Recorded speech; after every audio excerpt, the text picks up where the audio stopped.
नमस्कार दोस्तों, आज की हमारी कहानी अच्छी लगे तो प्लीज हमारा चैनल सब्सक्राइब करें। बहू, तुमसे एक बात कहनी थी। जी मम्मी जी। अभी अभी दफ्तर से लौटकर झटपट फ्रेश होकर रसोई में पहुंच सभी के लिए चाय बना रही सौम्या ने चूल्हे की आंच थोड़ी कम कर दी। आज पड़ोस में रहने वाली मिसेज शर्मा हमारे घर आई थी।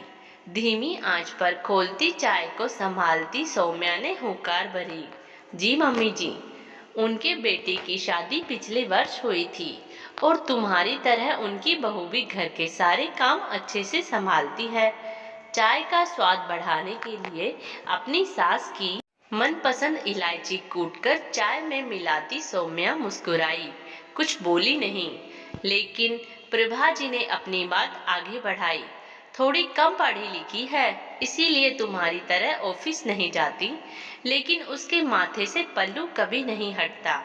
अपनी सास के मन की बात समझने की कोशिश करती सौम्या ने काफी देर उबल चुके चाय का स्वाद कड़वा होने से पहले ही चूल्हे की आंच बुझा दी। लेकिन सौम्या की सास प्रभा जी ने अपनी बात पूरी की। लोग ऐसी वैसी बातें करें मुझे पसंद नहीं, इसलिए तुम कल से सूट सलवार या ट्राउजर नहीं, साड़ी पहनकर अपने ऑफिस जाया करो।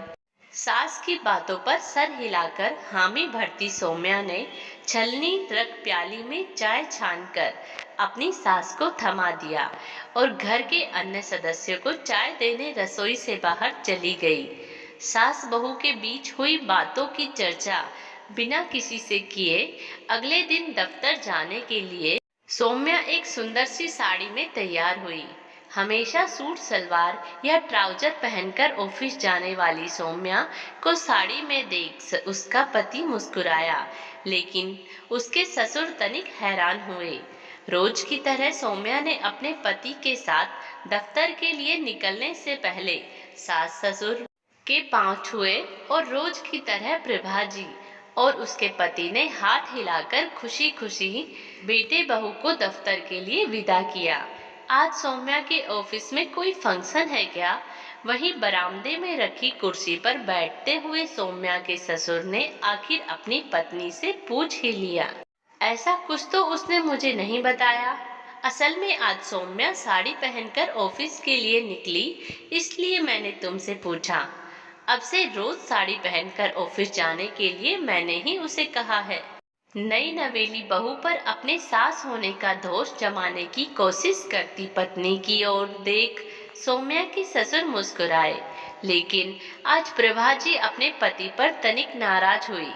और तुम बहू को हमेशा उसके नाम से क्यों पुकारते हो? अरे तो क्या कहकर पुकारूं? सौम्या के ससुर हैरान हुए। बहू कहा करो, प्रभा जी ने सलाह दी। क्यों? अच्छा लगता है। प्रभा जी की बात सुन सौम्या के ससुर मुस्कुराए। जैसी तुम्हारी मर्जी, लेकिन आज मैंने एक बात गौर किया। क्या? बहू ने रोज की तरह ऑफिस के लिए निकलने से पहले तुम्हारे पांव छुए, लेकिन रोज की तरह आज तुम्हारे गले नहीं लगी। अगर सास को माँ की तरह समझती तो जरूर गले लगती। पति की बात सुनकर प्रभा जी तनिक चिढ़ गई, लेकिन पत्नी के चेहरे के भाव पढ़ते सौम्या के ससुर जी अपने मन की बात कहने से नहीं चूके। मुझे लगता है कि अगर तुम बहू को बेटी की तरह समझती तब भी वह जरूर तुम्हारे गले लगती। पति की बात सुनकर प्रभा जी गहरी सोच में पड़ गई। शाम को दफ्तर से लौटी सौम्या ने महसूस किया कि घर के भीतर सौंधी खुशबू फैली थी। उसकी सास रसोई में कुछ पका रही थी। सौम्या ने घड़ी पर नजर डाली। उसे ऑफिस से आने में बिल्कुल देर नहीं हुई थी। वह रोज की तरह वक्त पर घर पहुंची थी। खैर, सौम्या झटपट फ्रेश होकर रसोई में पहुंची। रसोई में उसकी सास चूल्हे पर एक और पकोड़े तल रही थी और दूसरी ओर चाय चढ़ी हुई थी। सौम्या ने आगे बढ़कर सास के हाथ से कलछी ले ली।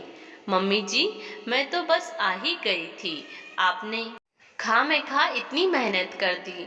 बहू, तुम रोज दोगुनी मेहनत करती हो, मैंने तो आज बस यूं ही मन बहलाने के लिए। प्रभा जी मुस्कुराई, लेकिन सौम्या बीच में ही बोल पड़ी, मेरे रहते आपको यह सब करने की क्या जरूरत है बहू। क्यों माँ जी? एक समझदार बहू अपनी सास को माँ समझती है, लेकिन एक सास को भी तो समझदारी के साथ अपनी बहू को बेटी मानने का अभ्यास करना चाहिए। प्रभा जी भावुक हो उठी। सौम्या ने आगे बढ़कर अपनी सास को गले लगा लिया। मैंने तो हमेशा ही आपको अपनी माँ समझा है, लेकिन बहू मैंने तो दूसरों की बातों में आकर तुम्हें सिर्फ बहू समझने की भूल की है। प्रभा जी ने अपनी गलती मान माँ बनकर अपनी बहू के माथे पर हाथ रखा और रसोई में सास बहू के रिश्तों में आए बदलाव से पूरा घर महक उठा।